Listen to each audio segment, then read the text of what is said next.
call this regular council meeting of May 24th to order.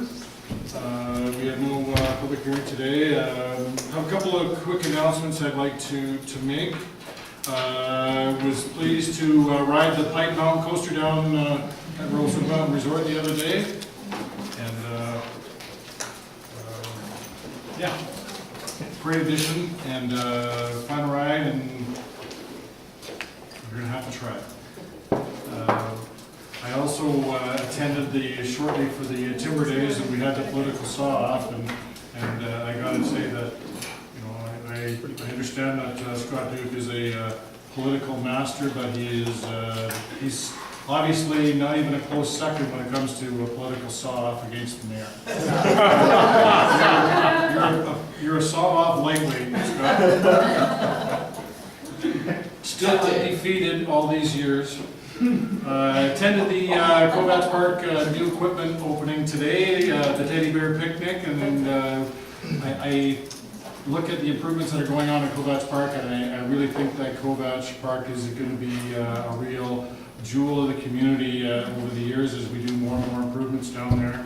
And I just want to remind everybody that this weekend or this week we have the BC Historical Federation conference in town, and I know that some members of council are helping me out with attending some of the functions that are going on, but I think that this community really prides itself on its heritage, and I think this is a great place for them to have the conference. Looking for a motion to adopt the agenda with any additions. Councillor Nixon, seconded by Councillor Sulls. All those in favor? Motion's carried. I need a motion to adopt the minutes of the regular council meeting of May the 10th. Councillor Sulls, Councillor Orlando, all those in favor? Motion's carried. Is there any business arising from the minutes of that council meeting of May 10th? We have several delegations and presentations today, and the first one, I'm happy to have a statement here I'd like to read. On behalf of the War Amps Child Amputee, the CHAMP program in the city of Revelstoke, I'd like to acknowledge Kendra Blakely, 19 years old, who has gone above and beyond to volunteer time to assist child amputees and spread important messages in Revelstoke. Kendra was born a left arm amputee and is a graduate of the CHAMP program. She has been a junior counselor at BC CHAMP seminars, which gather young amputees from across the province annually to learn about the latest in artificial limbs and deal with issues such as teasing and staring. In this capacity, Kendra acts as a role model to younger CHAMPs by offering advice, sharing her experiences, and exemplifying a positive approach to challenges. Every year she attends Penticton's Peach Festival Parade, riding on the War Amps float, and encouraging kids to spot the danger before they play. Kendra is well qualified to pass on the play safe message, as she has met with children who have lost limbs in accidents that could have been prevented. She's also written letters to the editor on behalf of the War Amps Operation Legacy to help pass the remembrance message to the younger generation. Her letters have been published across the province.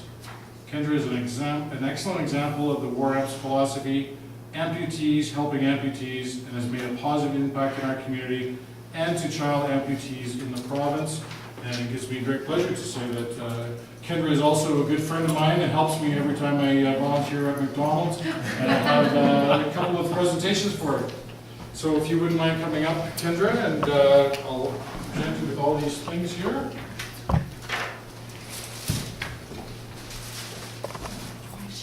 I know. I guess we should do this properly. And, yeah, since you're congratulating you, thank you for all the work that you're doing. Thank you very much. We have this certificate here. Thank you. Just gonna get a picture.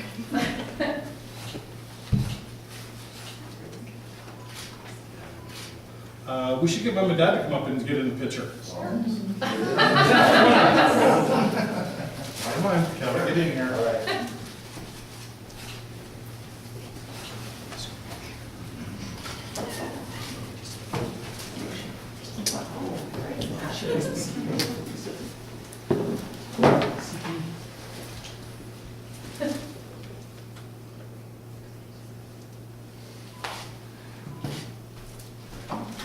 Congratulations. Thank you very much. Thank you.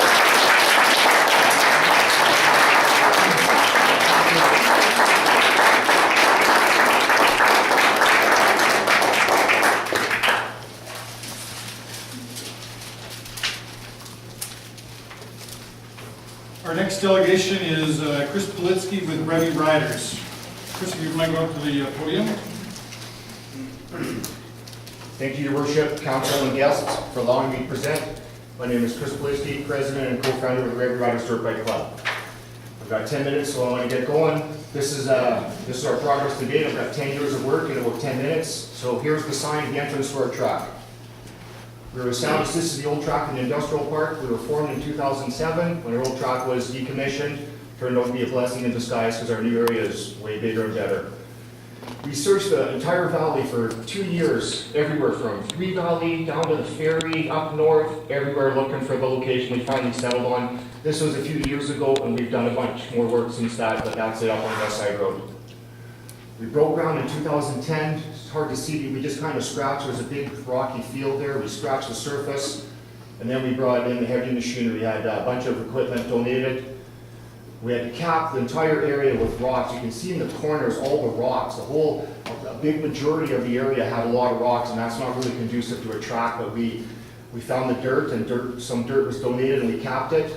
And we figured, and with fairly accurate estimates, $600,000 in-kind contributions, and mainly from Downey Street Sawmills, Timber, Sherhall, and anybody else that would lend us a piece of equipment, and then Sherhall, Clint Lindsay would bring it up to the track, and we would have our operators do all the work. So quite a bit of our own contributions went into that, like our own work and with the donated equipment. There's no funding went into the track there. So in about 2014, things really began to take shape. You can see it's nice and dirty, like it's nice dirt. It's very, the rocks. That's the same picture of that corner that I showed you 2 slides before. And there it's looking much better. And now the track is used by families. There's a dad and his son.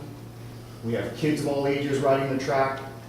We've got tons of women starting to ride, and the professionals are starting to take notice. They're stopping in here more and more often.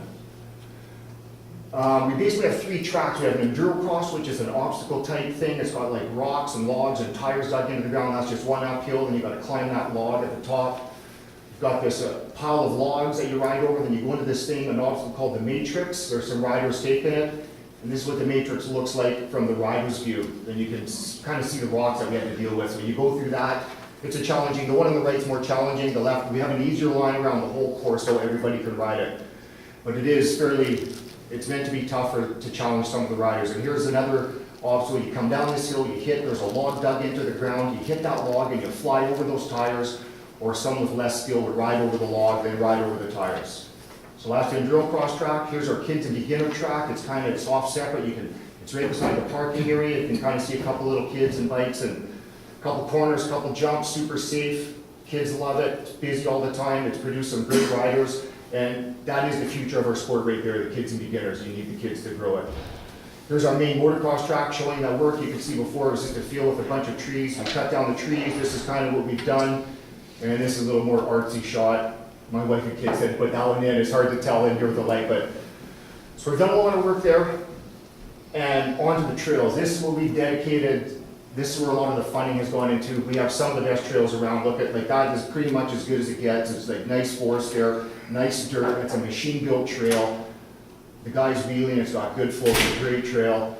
And this is how it starts. Like, we have about 80 plus kilometers of trails, and every one started like this. I'd walk every one of those trails. I've walked with flagging tape, and you find the line. You want not too wet. You want it sustainable, so you have to find that drier areas, not too rocky, not too much stuff you have to cut. And this is some of this extreme stuff we've had to walk through, like big piles of bear poop, like 3 feet in diameter, right by this shot. And so it's always an adventure. One set of scraping, going through the bushes, but rain or shine in between trips, I'd be out there planning out every trail. So once we lay out the trail, we GPS it, we send it into the rec officer. She approves it, or Ken Gibson approved it. Then we begin brushing the right of way. Sometimes we use the forest fighters, sometimes you have to pay professionals, sometimes we do it, but we clear all the brush in that so we can get down, so in preparation for the machines they can go through. They want to be able to see, they don't want branches sticking in the way. And we call them little bid works with their machines and a couple of guys. The one in the front is kind of the finishing one, they call it the ditch witch. And that one in the back is basically a mini excavator, and that does the 95% of the work. It pulls the rocks and logs and stuff that didn't get cut out, that thing moves away. So here's what a trail would look like with the first pass with the machine, okay? And then here's one with the ditch witch. It's starting to get a little bit better there. And then a finished trail looks something like that. We clear all the brush off to the sides, you know, so it's safe, good sight lines. You can see, like, because you can't control the direction of trails, so we just put signs up. And so you want to be able to see ahead in the distance. So this is one of our newest trails that we built last year. And here's another picture of it. You know, it's steep, it's big old growth trees, it's beautiful, there's views, it's like very highly sought after. Okay, here's another one of our trails using some of the natural features like rock. That rock's sustainable, that'll last there for over 100 years. So that's a trail called Squirrel City. Here's one of the best riders in Canada, another rock feature. You know, there's a nice look out there, I'll show you later. And here's one of our our signature trail, Rowlands Revenge. That's way up above Westside Road. And the problem with this trail now we're finding is because so many people, we put a sign up saying, hey, this is expert trail. If you're not an expert, don't ride it. But everybody wants to try it because it's so good. It's like Jurassic Park back there. It's like 15 kilometers long. Out in the back, there's big rocks, canyons, and trees, and it's pretty impressive. But we're finding the maintenance, like we built it really well, and it's holding up great, but so many people are trying to ride it in the rain and all that, so it requires a lot of work to get, because there's no roads there. You have to carry everything in or to do the maintenance, so it's proven to be an issue, but we're handling it. You know, we've been an extremely busy club in some of our other projects. Here's a boardwalk that we did. This is a wet or sensitive area. This is the first trail we built, smooth operator. And, you know, to not go in that, we built a boardwalk, and that thing is held up 100%. I think one board has been broken, that had to be replaced, but it still looks just like that today.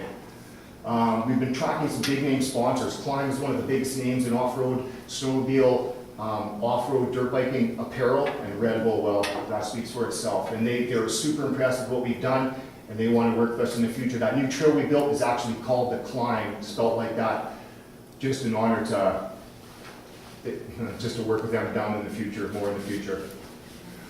Last year we built this 70-foot creek over Deadmans Bridge over Deadmans Creek. You know, that's BC Hydro land, so we have a partnership with BC Hydro. They like what we're doing. They're more than happy to work with us, so we put that in last year. There's what it looks like from the rider's view, so you can't go off the edge. It's nice and safe. It got certified from an engineer. We had 27,000 pounds of concrete on that to test it, to simulate the snow load in a plaster with flying colors. Here's our parking area, but it's getting bigger every day, our parking. So here's our kiosk. It has all the maps and information. In the back is our sponsor signs. Further back, you can see an outhouse. And there's some of the pros that are coming through town. They've got their big motorhome, their big semi-hauler. They come in, every year they come through, they go for massages. They spend a couple nights in Revelstoke on their way from like Kamloops to Calgary to the big national races. 2 years ago, we did this project with Columbia Basin Trust. It's our C-Can. We cut a door in it, we keep all our first aid stuff, all our tools, our equipment for grooming the track, and then we have the steps going up and a platform on top, all wood, so you can look down and get a good view for spectators for viewing the track.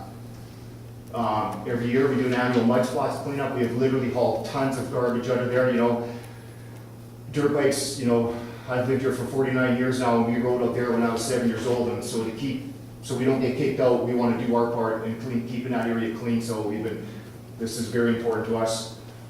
We have an annual trials event. This is the national. It's just getting bigger and bigger. We'll be doing this again coming up this year.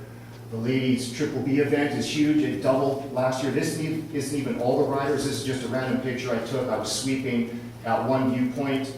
And then our Papa John Classic last year had over 200 riders and their families. So we basically had 200 Village Idiot cooked dinner for 250 people. We had it at Glacier House Resort. It was a huge success. It was professionally run. The people were amazed. Everyone was just dying to come back for that. So that was on the Saturday. This is Sunday. We had our first race, and this is just a portion. This is one class in the race, and it was just a huge success. This is our new track extension that we're working on. So future plans, we want to build a 5 kilometer, we're trying from Columbia Basin Trust for build a 5 kilometer total beginner trail, expanding the parking lot, expand the beginners, we're installing a watering system, make the track a little bit longer, and what we want to do is have more motocross races. We can have easily 2 a year. In every event we get over 200 people, 200 families per event, and our track just needs to be a little bit bigger and we need a little more parking, so we're working on that as we speak. Other notables, we have 130 annual members. Parking lots continue filled out of town. I just on the way up, there's a guy from Alberta, his bike's in the back. I took a picture, it's on my phone. We're going to install the trail counter to keep an accurate number because we don't really know, but there's tons of guys. There's thousands of guys every year coming to ride it. When we started, we had a 5-year tenure with Front Counter, and now we've renewed it to 30 years with us. We have a great partnership with Rec Sites and Trails BC, and we are honestly widely recognized as the premier riding destination in all of Canada. They know we are the best trails in Canada. So I want to thank the City of Revelstoke, Rec Sites and Trails BC, Resort and Municipality Initiative Program, CSRD, Columbia Basin Trust, Revelstoke Accommodation Association, Downey Street Timber Sawmill, and Sure Health Transfer. We couldn't have done any of it without the help of these people, so thank you to all of you guys for this. And here's just a shot, 3 guys from out of town on one of our views on one of our Squirrel City trail overlooking the dam in the valley, and there's like 10 different places you get views like that. So that's my 10 minutes of presentation. How do you take a 30-minute presentation and make it 10 minutes? Exactly. Well, I'm gonna say you guys have done an awesome job up there, and in a short period of time to go from nothing to what you guys have created is just like unbelievable. And you know, hats off to you guys. You've done, and I think that with the Resort Municipality Initiative and putting in money, that's exactly the kind of projects that they're looking for, that are bringing people here. It's becoming better and better, well known, and no, great. Comments from council, Councilor Brothers. Chris, I love your enthusiasm and your obvious commitment to this, and I mean, it's just amazing to see, but how are you sustainable financially? I mean, how does it work? No, What are the right operations now, capital? we've just been allowed, like, our club membership is $100, so we have like, you know, $13,000 right there from club memberships. Plus now we've installed, we're legally allowed with Rec Sites and Trails. We just put up the signs this weekend, big signs, like, it's a pay system to use the trails. So everybody that comes to the parking lot, there's 3 big in-your-face signs saying you have to pay. You know, and then we have a lockbox, and then we're getting a system where you'll have a receipt and you'll put on your dash so we all know. And then it's $10 per visit. So that is really helping out the day-to-day maintenance. Yeah. Councilor Nixon. Chris, your enthusiasm is wonderful, and your personality works for volunteers that want to work with you. You've put so many years into this, and thank you for that. And I know the Lindsay family that lives across the street from me, like they're all riding. Oh, yeah. Jen's riding now, and like, you know, using their equipment. Just really, really great partnerships you have in the Thank you, community. thank you. When we started, there was maybe 10 families at the very most riding their bikes in town, way back in the day of our old track, and then now it's, you know, you see them in the backs of trucks everywhere now. It's growing, it's definitely taken off. Councilor Duke. Now I have my fat council wage. I've been not having a bike for 2 years, so I just bought the bike, so I'm super excited. These pictures just really amp me up because of the work you guys have done. I know from not riding for pretty much 2 years and going back to the trails, you've practically doubled them, so I'm excited to get there. And thanks, Chris, because without you, it's, you're the leader behind the ship. So Thanks, it's Scott. yeah. Any other comments? No, great, thanks for the Okay. update, and Okay. we'll see you here next year for another 10 minutes. Do I get flowers? I have to catch something fairly 4 by 5, so.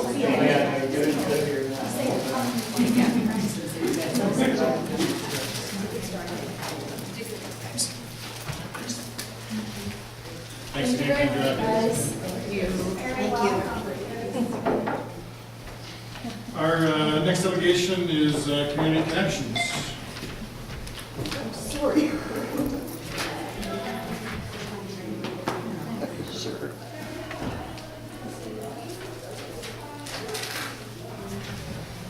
Tough act to follow. Thank you for having us. My name is Carla Trelsey. I'm the Director of Family Services at Community Connections. So, Community Connections began with the amalgamation of Family and Youth Resources and Community Living BC in 2001. We provide integrated services to Revelstoke. We are an accredited agency. Our mission is to support individuals and families in our community by providing and advocating for accessible and responsive services. We provide services to individuals from infancy to senior years. Our services include community living services for adults, counseling services for families, individuals, and children, youth outreach services, parent support programs, child development services, and outreach programs, including our social justice advocacy program, housing outreach, tent support, and our food recovery program, to name a few. We also operate several satellite programs in Revelstoke, including 3 residences, our community link program, the food bank, licensed group childcare at Family Center, which was just opened last September, and we run a neighborhood play group located in Columbia Park. We operate from a collaborative perspective, and so we've structured our management model to reflect that with the implementation of an executive team instead of an executive director, and that was last fall. My name is Pat Larson, and I'm the Director for Community Outreach and Development. Each month, Community Connections provides services to approximately 1,500 people in this community. So we're looking at probably 20% of our population that are accessing Community Connections. Each week, we include programs that involve our over 150 families, the majority with infants, young children, or families that are expecting children. In addition, we support a large number of seniors and individuals, some who face daily challenges living with low income, physical disabilities, and those who struggle with mental health issues and other life problems. Our families and our individuals live in all the neighborhoods of Revelstoke. They live in Arrow Heights, they live in Southside, Columbia Park, the Big Eddy, and all points in between. So we cover all of Revelstoke from one end to the other. Our services don't come from one population of any part of the community. They come from all of Revelstoke. We're a role model with other communities. I was just at the Provincial Food Banks Conference last week, and people are looking to us as a role model because we have so many services under the one umbrella. I believe we have at least 26 programs now under the umbrella of Community Connections. People see the value in providing all of the services that we do from one agency. We offer progressive, responsive services, and we're a very vital resource in this community. We've been around for many, many years. I'm sure you've heard of our different names. Revelstoke Association for Community Living and Family and Youth Resources. Diane's going to talk about the staff, but we also have a huge number of volunteers that volunteer time with Community Connections on a daily basis, on an annual basis. We have our mentors in the schools. We have the huge food drive that happens every September where there's 250 to 300 people that come out and support that food drive, and Community Connections every year. Community Connections also believes in shopping local. And so not only do we purchase all of our program supplies locally, but the many employees and volunteers that we have support the local economy as well. And our staff, as of today's date, we have 57 staff on our employee roster. We engage the services of 8 child respite contractors, 2 contracted individuals dedicated to specific programs, and 2 individuals in partnership with other agencies currently doing unpaid work experience. In total, we have 69 individuals in one form or another working under Community Connections umbrella. We are actively seeking 3 candidates to fill 1 professional role and 2 to fill residential care aide positions. We also have 5 new employees hired with June start dates. As of the 57 on the employee roster, 35 are non-union and 22 are unionized. The employee roster is made up of 51 women and 6 men, and our average hourly rate of pay is $20.42. The average years of service are 9.6 years, and in fact, we have 5 staff well beyond the 20-year mark. The employee turnover rate based on the last 12 months is 19%. The industry standard in our region is 26%. In the past 10 months, we've created 3 entirely new job descriptions based on enhanced programming and or new programming, which in turn created 11 new jobs at Community Connections. We are. So I get to brag a little bit. My name's Kelly Bateman, that's the first brag. The other one is Carly mentioned that we're CARP accredited, and that means that we have surveyors from all over North America, it's usually 2 or 3 that come in and go through every little bit of our program. They talk to everybody, people in the community, all of our funders, our people that are getting services. And so they just have some nice things to say about it, so I'm going to share that. So they said, Community Connections' extensive strategic planning activities by board directors, leadership, and staff have resulted in a clear plan for maintaining and improving its current services, as well as identifying potential area of service expansion. A more detailed operating plan further identifies key activities for the organization to engage in. Community Connections enjoys a great collegiate relationship with the community and families it serves. Satisfaction is high among all persons served.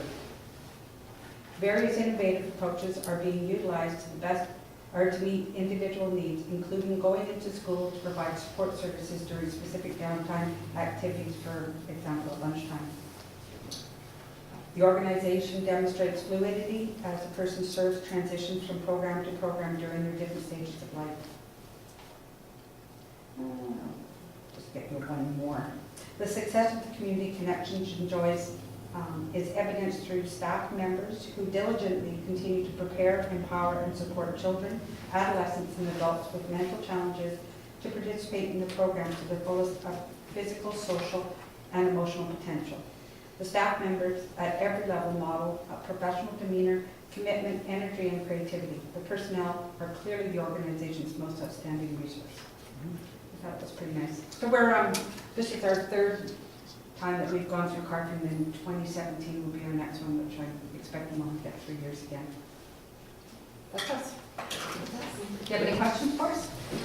I was just going to ask. Councillor Nixon, Councillor Brothers. Just for the public, CARP means Canadian Association.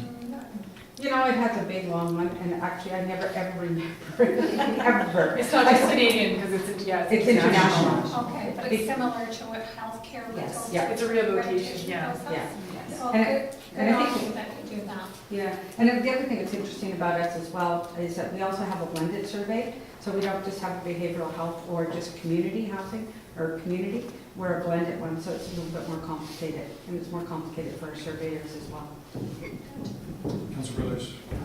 I've had some involvement with Community Connections, and all I can say is, through my involvement, I've just been blown away by the dedication and the invaluable service you provide to Revelstoke. And all I can say is thanks very much, and I hope the population understands what you do and appreciates it, because we could not get along without you. Thank you. Any other comments from council?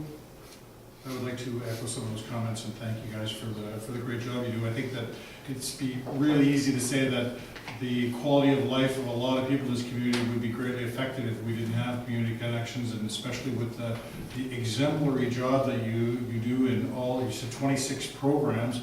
You know, it's unbelievable the services that are being provided. And again, on behalf of the community, I want to thank you guys for the great job that you do. Thank you.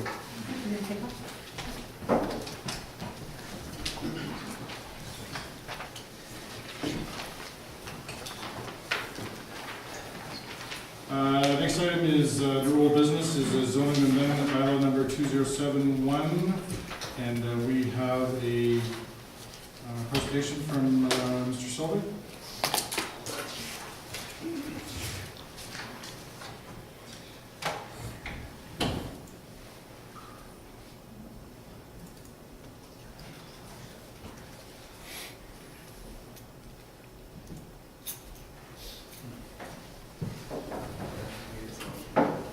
Thank you, Your Worship. On May 10th, 2016, following the public hearing for zoning bylaw number 2071, a resolution approving third reading for the bylaw was provided by council. Staff is now recommending adoption of the zoning bylaw number 2071 combined with approval of the development variance permit number 2016-01, which would then permit approval of the subdivision application. The development variance permit is requesting to reduce the minimum lot frontage from 15 meters to 13.81 meters. So there's the proposed subdivision. It should be noted that both the adoption of the zoning bylaw and the development variance permit must be considered as a pair, as each is dependent on the other for approval. Okay. Anybody prepared to make that motion? Yeah, I'll make the motion. If it considers a pair, can I read them together, Don? Will you do it separately? Okay, I'll bring forward 8A1, that zoning amendment bylaw number 2071 be adopted. Motion by Councillor Duke, second by Councillor Nixon. Discussion on the motion. All those in favor? Motion's carried. I will move forward that development variance permit number 2016-01 be approved. Motion by Councillor Duke, seconded by Councillor Nixon. Discussion on the motion.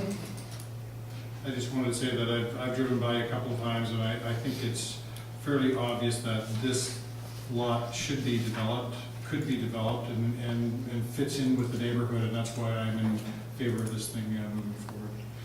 Any other comments from council? All those in favor? Motion's carried. Thank you. Thank you, Mr. Sylvie.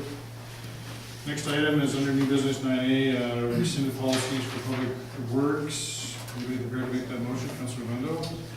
Your worship, yes, 9A, I move that the following policies be rescinded. Policy PW for new concrete sidewalk and/or replacement projects, and policy PW6 sewer hookups in South Revelstoke. Motion by Councilor Lando, seconded by Councilor Sauls. Discussion on the motion. Councilor Lando? Yeah, your worship, these are housekeeping items, old policies that are redundant, and we're taking them off the books. Good to see. Any other comments from council? All those in favor? Motion is carried.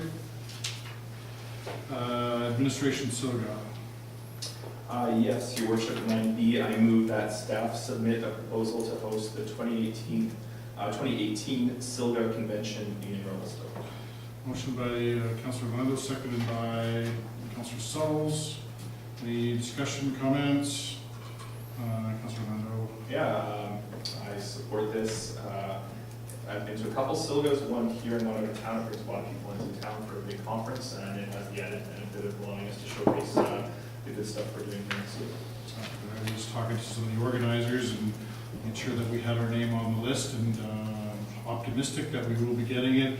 I also understand that they've made some changes over the last few years, and that they actually have Silga staff that help doing the organizing, which helps alleviate some, I won't say all, of the work that our city hall staff have to do, but I think it's a great opportunity to showcase Revelstoke. Maybe we'll get the pipe coaster. Maybe we'll get Councillor Duke to do crosscuts off with some of these people,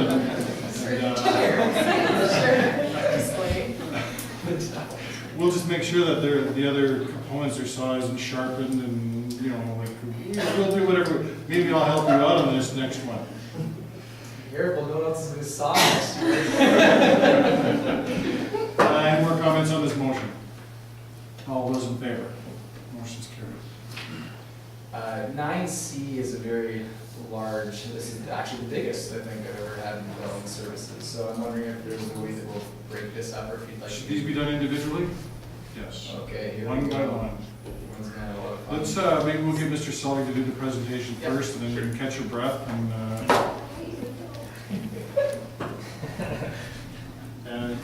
before we get started, I just want to mention that we have Mr. Rick Nybakken is here. If anybody has a comment or a question, I'm sure that he would be pleased to answer. I know he's given us a letter of some of his aspirations, which is nice to see. Thanks for coming, Rick. Thank you, worship. Thank you, Worship. As noted, the subject property is located at 1502 Mountain View Drive. In order to permit commercial hostel use with the option of a single caretaker residence, the applicant has requested to create and rezone to Comprehensive Development Zone District 19 from the existing P3 institutional district. As proposed, the Comprehensive Development Zoning District 19 will prevent future subdivision, provide landscape buffer requirements, and decrease the permitted height and density from what is currently permitted in the existing P3 institutional district. To accommodate the proposed rezoning, the applicant is requesting to change the land use designation from civic institutional to T4 open. There's the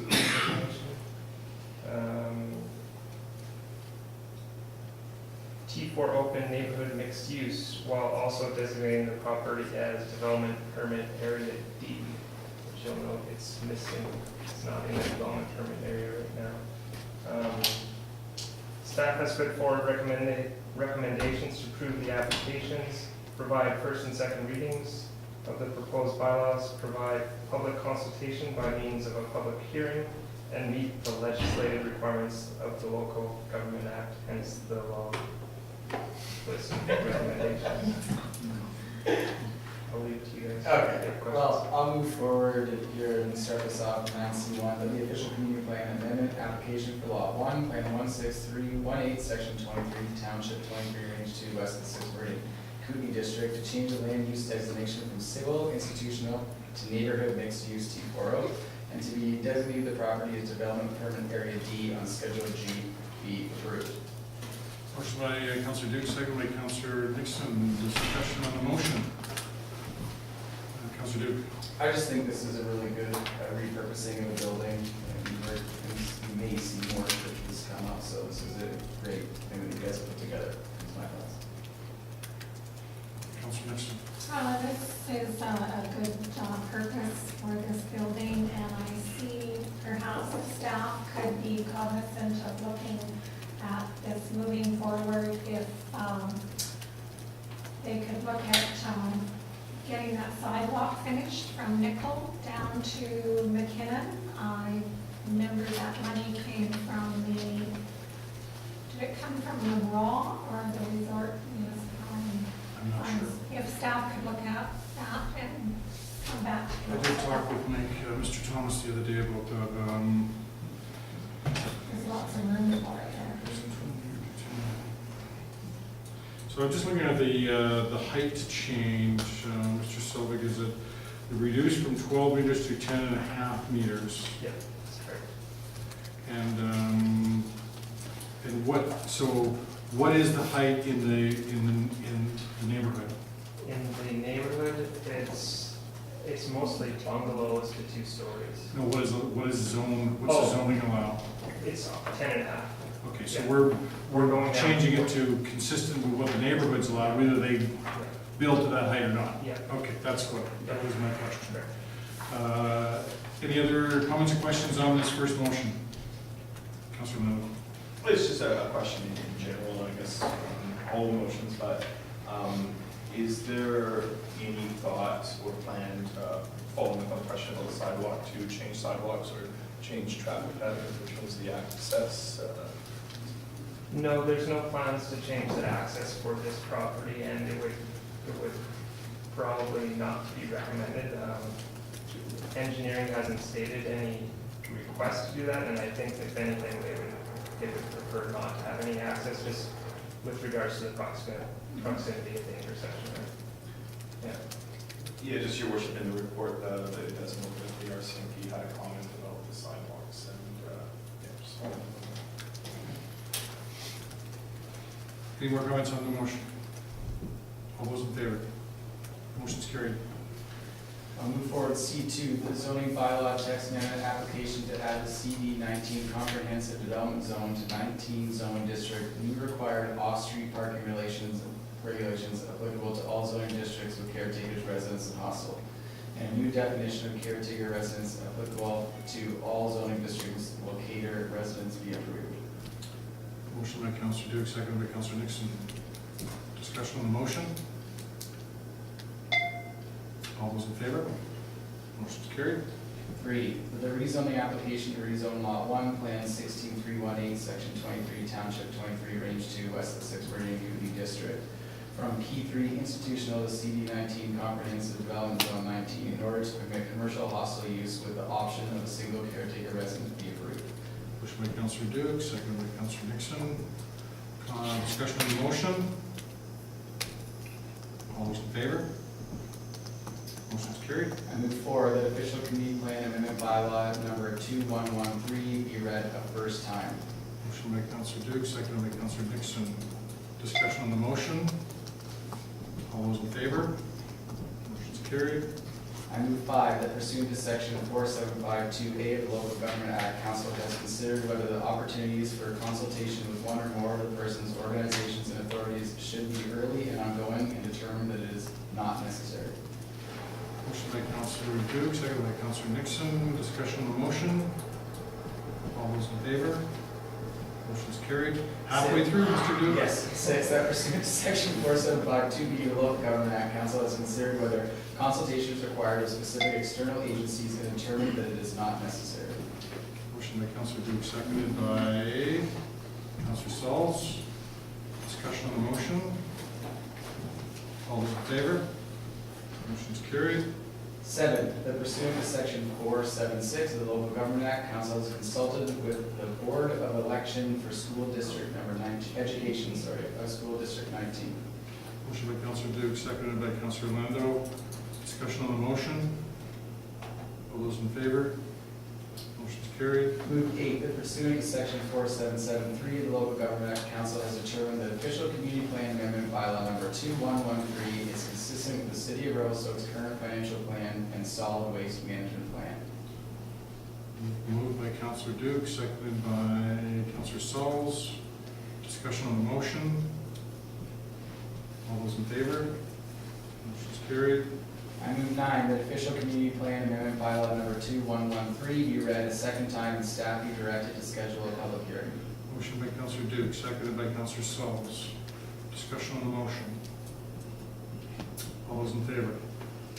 Motion's carried. I move 10, that zoning amendment bylaw number 2114 be read a first and second time and staff be directed to schedule a public hearing.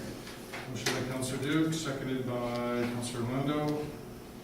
Councillor Brothers. Can I just ask a question in terms of communicating with the public? And do you feel that there's a need that we have an open house or whatever? Is a public hearing the right way to go? Yeah, I think in this case, given the size of the property and the proposed changes, which are actually reducing the density in favor of the neighbors and adding landscaping, I think the proposed public hearing is sufficient. Okay. Any more comments on the motion? All those in favor? Motion carried. I'll move the last one, 11, that zoning amendment bylaw number 2115 be read a first and second time and staff be directed to schedule a public hearing. Motion by Councillor Duke, seconded by Councillor Nixon. Discussion on the motion. I guess, Mr. Sullivan, I guess one of the also advantages, and we've had a little bit of controversy over vacation rentals in the last little while, and one of the differences here is that there will be a caretaker suite and there will be a full-time caretaker on site. And we're talking about how many rooms in this building? 5 bedrooms, some will be dorms, some will not. Right. Okay. So quite a bit different than a lot of the vacation rentals that are going on right now. Yeah. Any more comments on the motion? Anybody got any comments for Mr. Nybakken while he's here? Thanks for coming out too. Thank you. All those in favor? Motion's carried. Thank you, Mr. Sovic. Who's going to do the next one?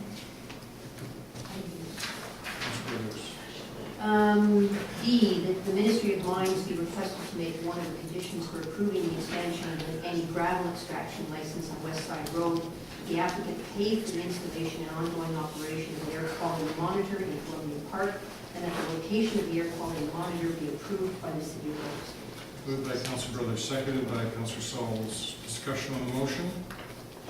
I think this is similar to, sorry, Councillor.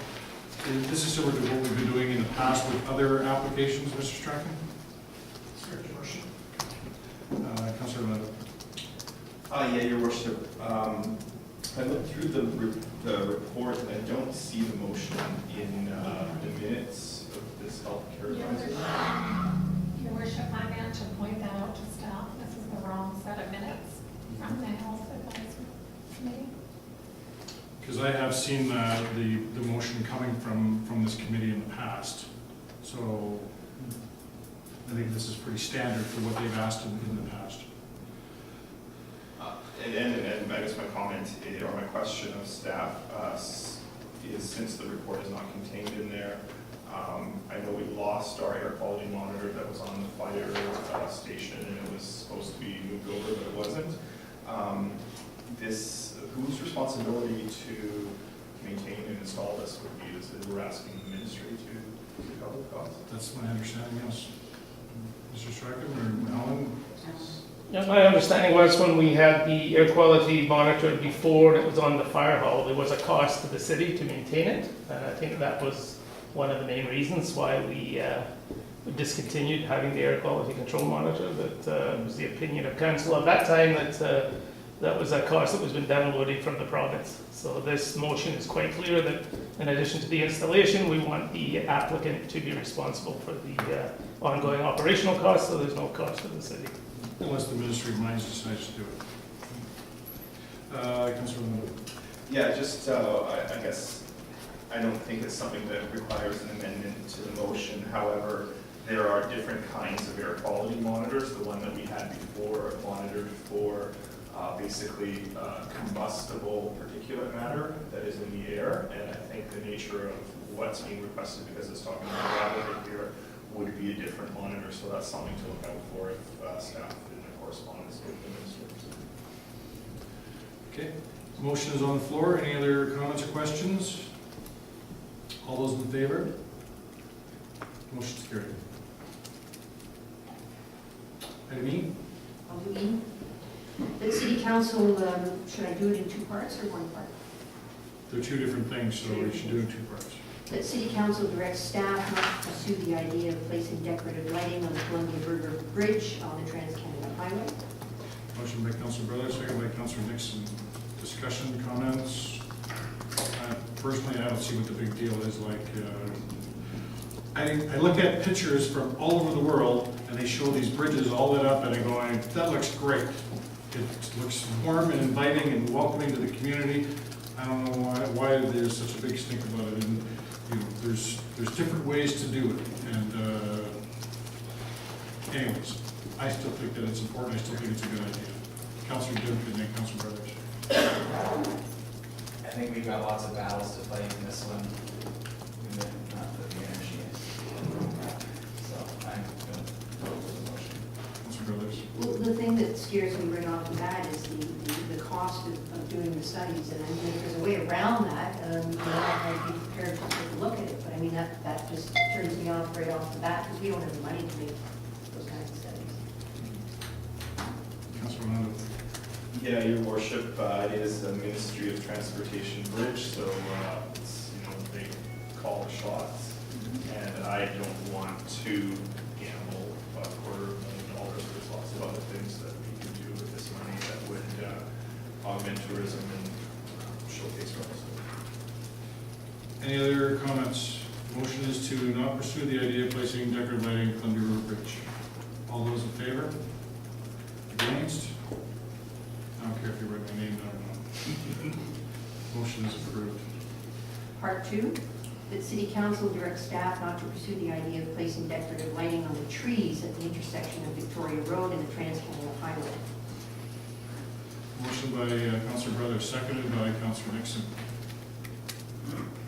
And again, I don't see what the big deal is, and I still think that we should be looking at doing it.